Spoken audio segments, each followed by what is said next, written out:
Sudden గా consistency break చేసి disturb చేస్తే మన వర్కౌట్ కి ఎంత ఎఫెక్ట్ ఉంటుందో నాకు ఈ రోజు వర్కౌట్ చేస్తున్నప్పుడు అర్థమైంది మామ. ఈ రోజు మన మజిల్ గెయినింగ్ ఛానల్ లో డే 141 మనం డైలీ చేసే పని సడన్ గా డిస్టర్బ్ చేసి బ్రేక్ చేస్తే ఎంత ఎఫెక్ట్ ఉంటుందో నాకు ఈ రోజు వర్కౌట్ లో కలరా కనిపించింది మామ.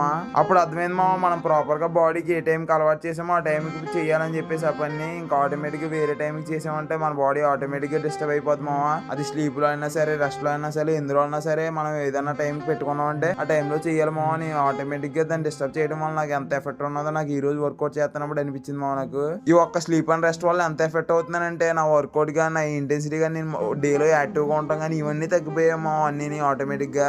మనం ఈ ప్రాబ్లం కానీ క్లియర్ చేసుకోలేదంటే మనకు ఆటోమేటిక్ గా గ్రోత్ కాదు కదా, ఏమీ అవదమో, అన్ని ఆగిపోతే మన ఇంటెన్సిటీ పెరగాలన్నా ఇంకా మన ప్రోగ్రెస్ పెరగాలన్నా ఆటోమేటిక్ గా మనకి స్లీప్ గా రికవరీ అన్ని ఆన్ పాయింట్ ఉంటేనే మనకి అన్ని క్లియర్ గా ఉంటాయి మామ. ఇంక చేసేది ఏం లేదు మామ, మనం నీట్ గా రికవరీ మీద దృష్టి పెట్టకపోతే మన బాడీ సెట్కి వెళ్ళిపోయినట్టే. ఇంకా మనం చేసే ఇండస్ట్రీ వర్కౌట్ కి మనం ఇంకెంత మాట్లాడుకున్నా తక్కువేమో దానికి. ఇంకా దానికోసం వదిలేండి. ఇంక ఈ రోజు వర్కౌట్ సంగతిలోకి వస్తే ఈ రోజు చెస్ట్ ట్రైసెప్ మామ.